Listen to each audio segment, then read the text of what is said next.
नमस्कार। मध्य प्रदेश छत्तीसगढ़ की खबरों के साथ हाजिर हूं मैं पंकज। करेंगे बुलेटिन की शुरुआत इस वक्त की हेडलाइंस के साथ। बजट पेश करने से पहले सीएम भूपेश बघेल की हुई टैक्स रेवेन्यू की चिंता। केंद्रीय वित्त मंत्री निर्मला सीतारमण को लिखा पत्र। जगदलपुर में नक्सलियों ने एक बार फिर मचाया उत्पात। सड़क निर्माण कार्य में लगे वाहनों में लगाई आग। 8 वाहन जलकर हुए खाक। प्रदेश में कोरोना से 6 लोगों की हुई मौत। हर रोज हो रहे 21,000 से ज्यादा टेस्ट। अब भी आ रहे भारी संख्या में लोग पॉजिटिव। और वार्ड की आंसर सीट में किए गए बदलाव। 32 की जगह 20 पेज की होगी आंसर सीट। नाम और रोल नंबर भी होंगे प्रिंट।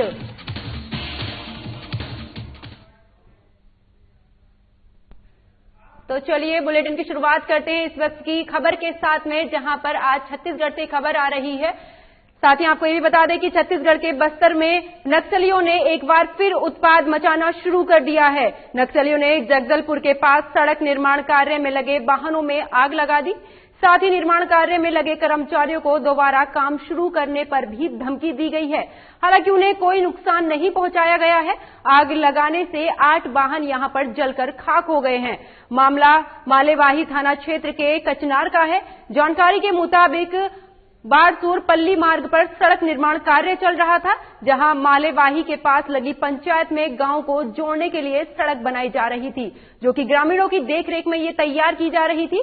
दरअसल निर्माण कार्य में लगे कर्मचारी काम से जब वापस लौट रहे थे, तभी इसी दौरान नक्सलियों ने बीच में ही उनका रास्ता रोक लिया और वाहनों में आग लगा दी।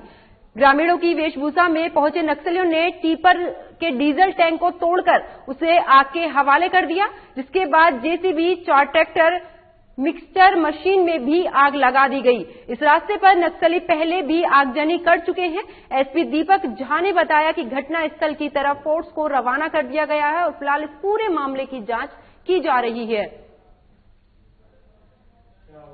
तो छत्तीसगढ़ के बस्तर में नक्सलियों ने एक बार फिर उत्पात मचाना शुरू कर दिया है। नक्सलियों ने जगदलपुर के पास सड़क निर्माण कार्य में लगे वाहनों में आग लगा दी है।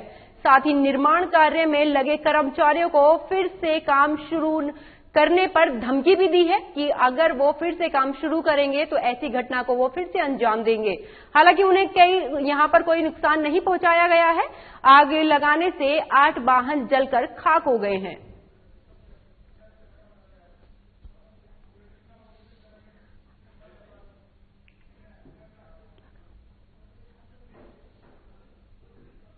तो छत्तीसगढ़ में कोरोना के लगातार नए मामले सामने आ रहे हैं। ऐसे में राज्य में 250 नए संक्रमित मरीज मिले हैं। तो वहीं रायपुर में 49 पॉजिटिव केस सामने आए हैं। पिछले 24 घंटे में राजधानी में 6 लोगों की मौत हुई है। इस बीच पिछले 4 महीने में पहली बार संक्रमित मरीजों की दर पूरी तरह से प्रतिशत पर आ गई है। पिछले हफ्ते तक संक्रमण की दर 1.30 से 1.27% तक चली गई थी। साथ ही आपको ये भी बता दें कि 100 पॉजिटिवों में से केवल एक ही प्रदेश में अस्पताल या होम आइसोलेशन में कोरोना का इलाज करवा रहे हैं। दरअसल अक्टूबर में संक्रमितों की दर 35 के पार पहुंच गई थी। एक्टिव मरीजों की दर अगर बताई जाए तो पता चला है कि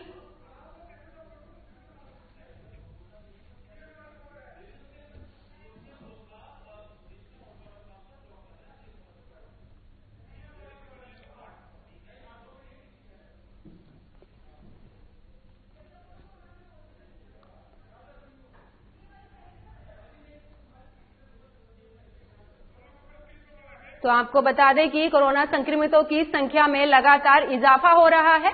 साथ ही राज्य में लगातार कोरोना संक्रमितों की संख्या बढ़ती जा रही है, जिसको लेकर एक बार फिर से ये सरकार के लिए एक बड़ा सवाल है। साथ ही आपको ये भी बता दें कि लगातार राज्य में इस तरह से कोरोना पॉजिटिवों की संख्या हो रही है। तो साथ ही आपको आगे बढ़ाते हैं खबरों में, बता दें कि बजट पेश करने से पहले मुख्यमंत्री भूपेश बघेल को टैक्स रेवेन्यू की संभावित कमी से होने वाली दिक्कतों की चिंता सताने लगी है। मुख्यमंत्री ने केंद्रीय वित्त मंत्री मंत्री निर्मला सीतारमण को पत्र लिखकर उनसे छत्तीसगढ़ को मिलने वाली एक्सरसाइज ड्यूटी के रूप में मिलने वाली राशि पहले की तरह देने का यहां पर आग्रह भी किया है। मुख्यमंत्री भूपेश बघेल ने पत्र में लिखा है कि कोविड महामारी के दुष्प्रभावों के कारण वित्तीय दृष्टि से अत्यंत कठिन साल ये रहा है। इस साल राज्य में सभी आर्थिक गतिविधियों पर विपरीत प्रभाव पड़ने की वजह से राज्य के स्वयं के वित्तीय स्रोतों में लगभग 30% की यहां पर कमी आना संभावित है। आगे उन्होंने ये भी पत्र में लिखा है कि हाल ही में आए केंद्रीय बजट में पेट्रोलियम पदार्थों, सोना चांदी और अन्य अनेक वस्तुओं पर एक्साइज ड्यूटी में कमी कर उनके स्थान पर कृषि अधोसंरचना विकास सेंस लगाने की भी यहां पर घोषणा उनके द्वारा की गई है। इससे छत्तीसगढ़ को आगामी वित्तीय वर्ष में 900 से 1000 करोड़ रुपए या अतिरिक्त नुकसान होना संभावित है। मुख्यमंत्री ने यह भी लिखा है कि कृषि अधोसंरचना विकास कोष की स्थापना का निर्णय स्वागत योग्य है, लेकिन एक्साइज ड्यूटी कम करने के निर्णय से राज्य के संसाधनों पर विपरीत यहां पर प्रभाव पड़ेगा। मुख्यमंत्री ने केंद्रीय वित्त मंत्री से कहा है कि केंद्र की तुलना में राज्यों के पास राजस्व के सीमित संसाधन है। ऐसे में छत्तीसगढ़ को मिलने वाली एक्साइज ड्यूटी की राशि पहले की तरह ही दी जानी चाहिए। मुख्यमंत्री भूपेश बघेल ने केंद्रीय वित्त मंत्री को जीएसटी क्षतिपूर्ति के बकाये और चावल के कोटे में कटौती की भी याद दिलाई है और कहा है कि इससे राज्य सरकार को खरीदे गए धान का निराकरण करने में बड़ा नुकसान होगा। मुख्यमंत्री भूपेश बघेल ने केंद्रीय बजट आने के अगले दिन से ही एग्री सेस का विरोध कर रहे हैं। उनका कहना है कि इस सेस से आम जनता पर महंगाई का बोझ बढ़ेगा।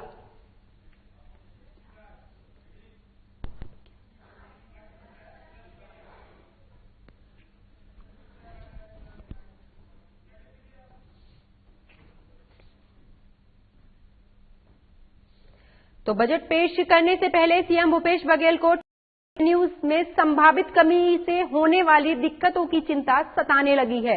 मुख्यमंत्री ने केंद्रीय वित्त मंत्री निर्मला सीतारमण को पत्र लिखकर छत्तीसगढ़ को मिलने वाली एक्साइज ड्यूटी के रूप में मिलने वाली राशि पहले की तरह देने का आग्रह किया है।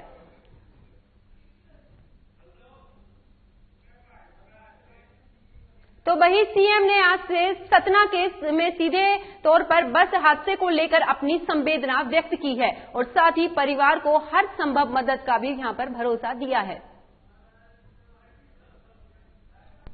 का विद्वान आया कोई मुझे पता नहीं। अब यहाँ साल के घने जंगल उन्हें नेचुरल फॉरेस्ट और यूटिलिटी खड़ा हुआ है, वो इतना बेसरमी के साथ फिर पलट जाता है। अब हम नेचुरल फॉरेस्ट मतलब हम जो प्लांटेशन भी करेंगे तो वहां की जलवायु परिस्थिति, स्थानीय प्रजातियां वो हम शुरू करेंगी। तो मैं जब भी वो यूटिलिटी देखता हूं तो मुझे लगता है कि हमारे कंटेक्ट में यूटिलिटी की जरूरत है। हमारे जो प्लांटेशन इसके बारे में हम अपनी प्रजातियां, स्थानीय प्रजातियां, जलवायु बाकी चीजों को ध्यान में रखते हुए हम कैसे दुनिया को बचाने में सहयोग दे सकते हैं, वो प्रयास भी हमको करना चाहिए। और वनों से आजीविका कई लोगों की चल रही है। वन और आजीविका दोनों जोड़ दिए तो लोग अपने आप पर बचाएंगे। इन सारे मुद्दों पर आप विचार विमर्श भी करने वाले हैं। एक हमारे सामने बड़ा विषय अपने करने चाहिए की सुरक्षा। उस सुरक्षा हर सुनिश्चित की जाएगी। भगवान ना करे कभी ऐसी दुर्भाग्यशाली घटना हो, लेकिन हमने मंत्री जी ने बात की कि हमने तुरंत शहीद का दर्जा देने दुर्भाग्यपूर्ण का तुरंत दर्जा नहीं चाहिए, लेकिन वो नौबत आए वो सुरक्षित है, ये जरूरी है। और इसलिए उसके लिए जो उपाय आवश्यक है वो उपाय किए जाएंगे। आप लोग उससे विचार भी करने वाले हैं। वन भवन जैसे मुद्दों का भी समाधान निकाल दिया जाएगा। मैं इतनी कहता हूं कि हमारा फॉरेस्ट भी समृद्ध है और हमारे फॉरेस्ट का जो पूरा अमला है ऊपर से लेकर नीचे तक बैठा हुआ है।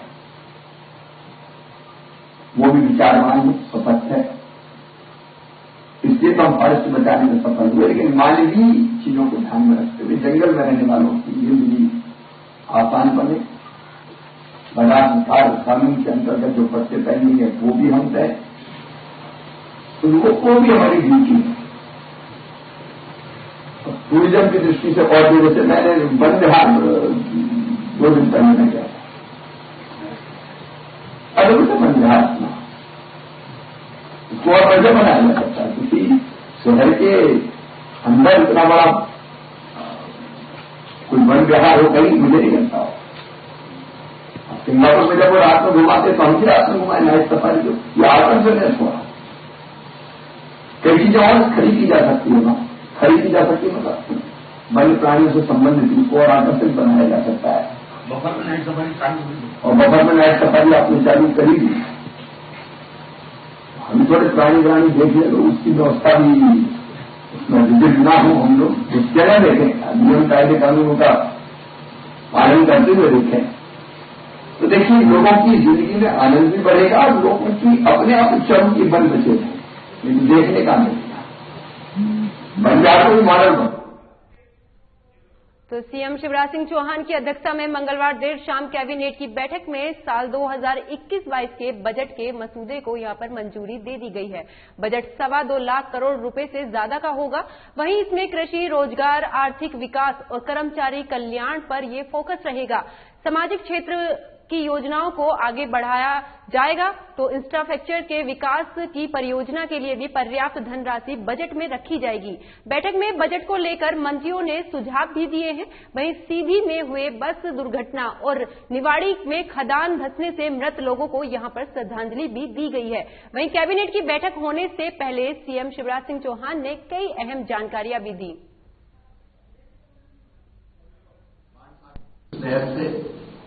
उत्तर प्रदेश, बिहार में पानी जाता था, बस चूंकि नहर से बने मार्ग से ही जा रही थी, अनियंत्रित होकर बस गिरी और अब तक जो जानकारी मिली है मुझे, रेस्क्यू ऑपरेशन समाप्त हो गया। लेकिन ये अत्यंत दुर्भाग्यपूर्ण है कि 45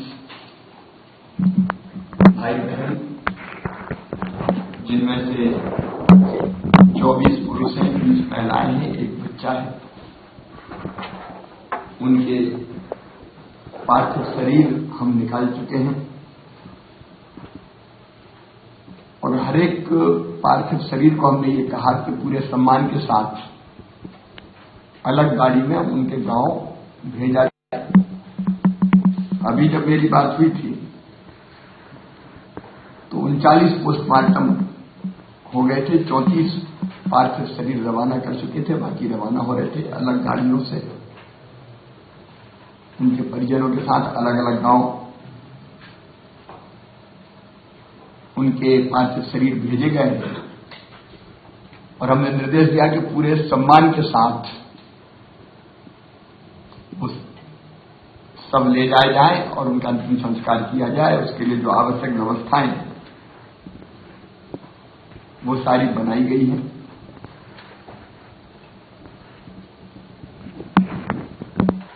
राहत के काम या रेस्क्यू ऑपरेशन में बिल्कुल भी देर नहीं हुई यथासंभव, क्योंकि 8 बजे से तो मैं ही जुड़ गया था जैसे ही पता चला था। पूरे प्रशासन ने वल्लभ भवन के हो चाहे 3 जिलों के कलेक्टर एसपी वहां पहुंच गए थे, कमिश्नर, आईजी, डीआईजी, एसडीआरएफ की टीम, एनडीआरएफ की टीम, रेस्क्यू ऑपरेशन में लगभग 100 लोग ऐसे ट्रेंड लगे हुए थे।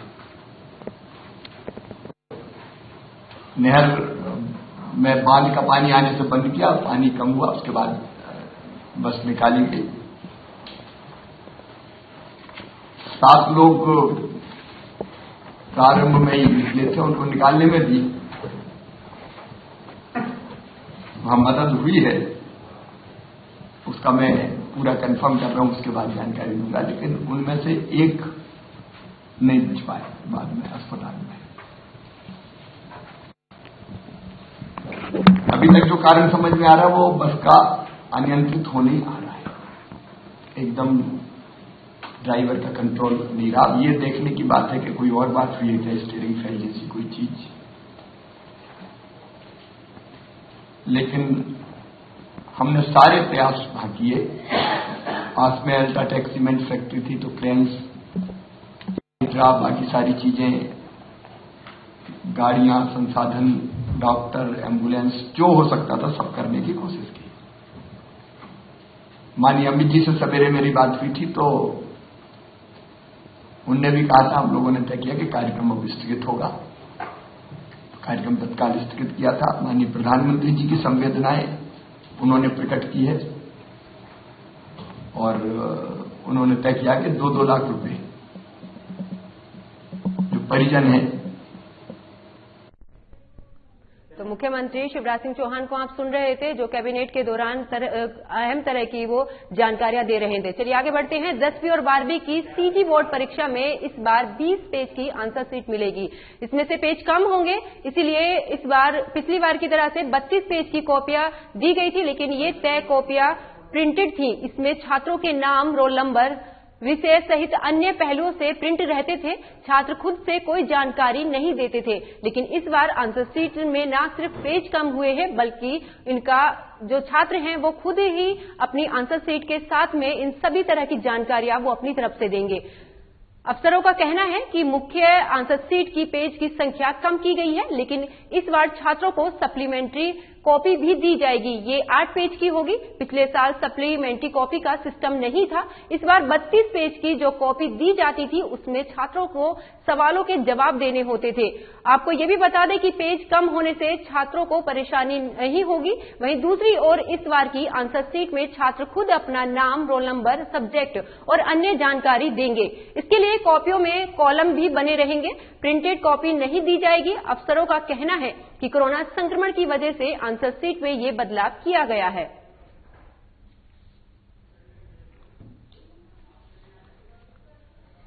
तो 10वीं और 12वीं की सीजी बोर्ड परीक्षा में इस बार 20 पेज की ये आंसर शीट मिलेगी। इसमें पेज कम होंगे। पिछली बार 32 पेज की कॉपियां दी जाती थी, तब ये कॉपियां प्रिंटेड थी। इसमें छात्रों के नाम, रोल नंबर, सब्जेक्ट सहित अन्य पहले से प्रिंट रहते थे। छात्र खुद से कोई जानकारी नहीं देते थे। लेकिन इस बार आंसर शीट के न सिर्फ पेज कम हुए हैं, बल्कि इसका स्वरूप भी बदला गया है। इस बार की आंसर शीट प्रिंटेड नहीं होगी।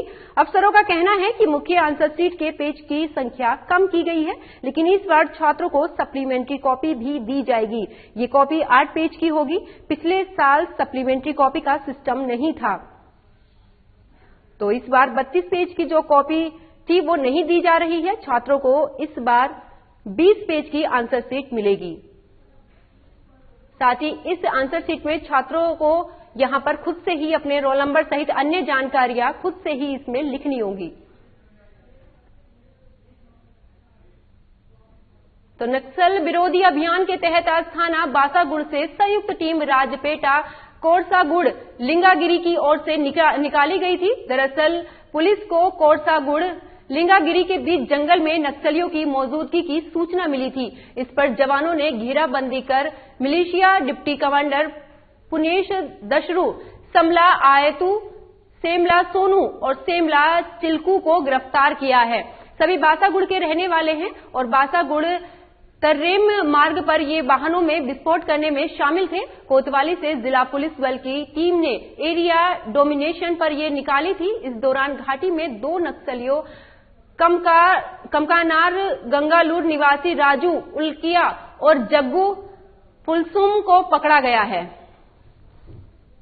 तो नक्सल विरोधी अभियान के तहत आज थाना बासागुड़ से संयुक्त टीम राजपेटा, कोरसागुड़, लिंगागिरी की ओर से यह अभियान निकाला गया है। दरअसल पुलिस को कोरसागुड़, लिंगागिरी के बीच जंगलों में नक्सलियों की मौजूदगी की यहां पर सूचना मिली थी, जिसको देखते हुए इस पर जवानों ने घेराबंदी कर मिलिशिया डिप्टी कमांडर पुनेश दशरू सहित कई लोगों को यहां पर गिरफ्तार किया है और ये इन सभी की गिरफ्तारी हो चुकी है। साथ ही आपको यह भी बता दें कि सभी बासागुड़ के रहने वाले हैं और बासागुड़ तर्रेम मार्ग पर वाहन में विस्फोट करने में ये सभी लोग शामिल थे।